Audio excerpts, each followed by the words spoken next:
New at 6, it's a problem that's only gotten worse. Major shortages in county DA's offices.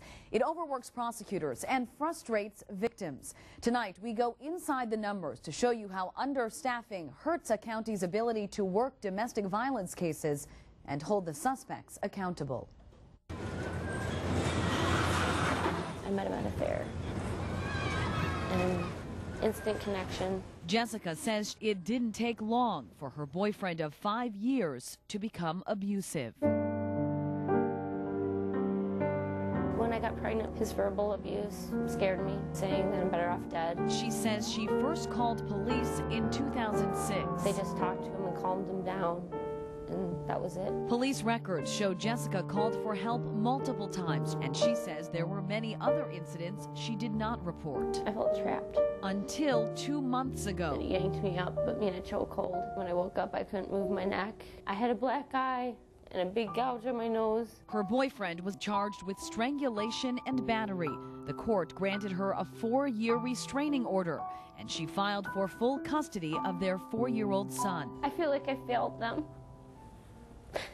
My oldest misses a lot of school because he's terrified, and my youngest tried putting his hands around my neck because he said this is what Daddy did. Domestic violence are difficult cases to prove because there is a whole different dynamic. Dane County District Attorney Ishmael Ozan spent 8 years prosecuting cases for the Domestic Violence Unit before becoming the DA. Jurors see these cases as potentially a he said, she said.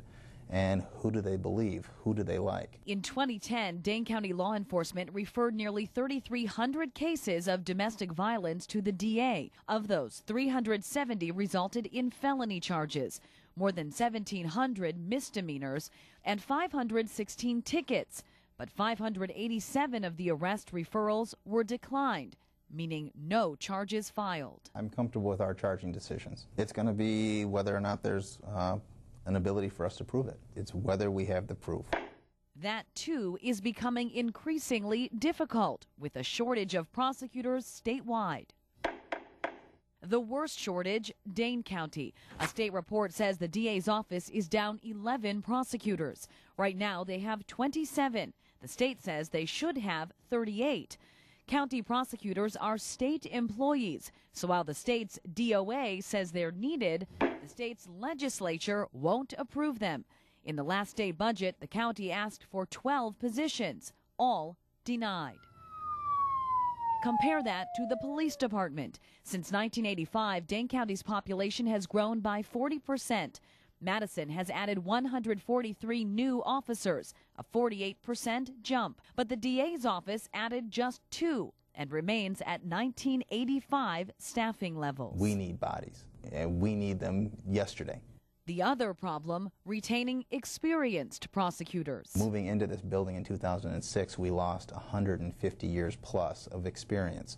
That's something that takes a toll. In fact, a study just published by the UW-La Follette School of Public Affairs is alarming.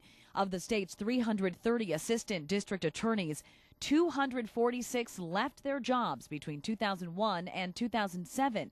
That's a 75% turnover rate. The reason, they can make more money somewhere else. The result?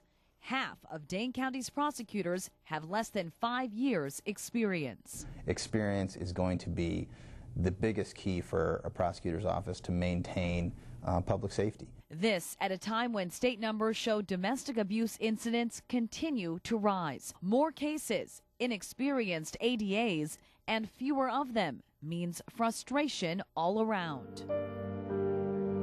I still think that they failed me. The case against Jessica's boyfriend is pending. He posted bail and is out of jail awaiting his next court appearance. I'm scared for my life. Why won't they put him back? The system moves slowly, and it does protect the rights of the accused. And that's what people need to understand. No system is perfect, but we're not looking to convict innocent people, and that's why it moves at the speed it does.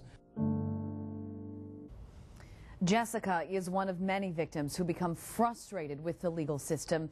But it's not for lack of trying. Some of our top county officials come with strong credentials. Dane County Sheriff Dave Mahoney was a domestic violence detective for most of his career prior to becoming sheriff. And as I mentioned, the Dane County DA has been working in this field for years. In the meantime, there are local resources for victims. DAYS, or Domestic Abuse Intervention Services, offers a legal program to help victims navigate the Dane County legal system. Last year, the program worked with nearly 600 people and received about 50 calls a week. The legal program coordinator says domestic violence cases are complicated and a cookie-cutter response won't cut it. All of this has to be very focused on what the individual wants and needs.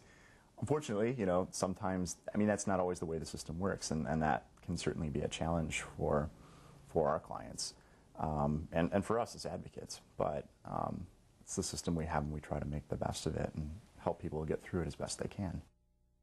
The legal advocates are not attorneys, so they can't offer legal advice, but they can offer legal support and safety planning. You can access the legal program through the DAYS crisis line 251-4445. Now, if the DA's office declines charges, you will get one of these letters. It lists multiple area resources. We're going to post a complete list at NBC15.com under News Links.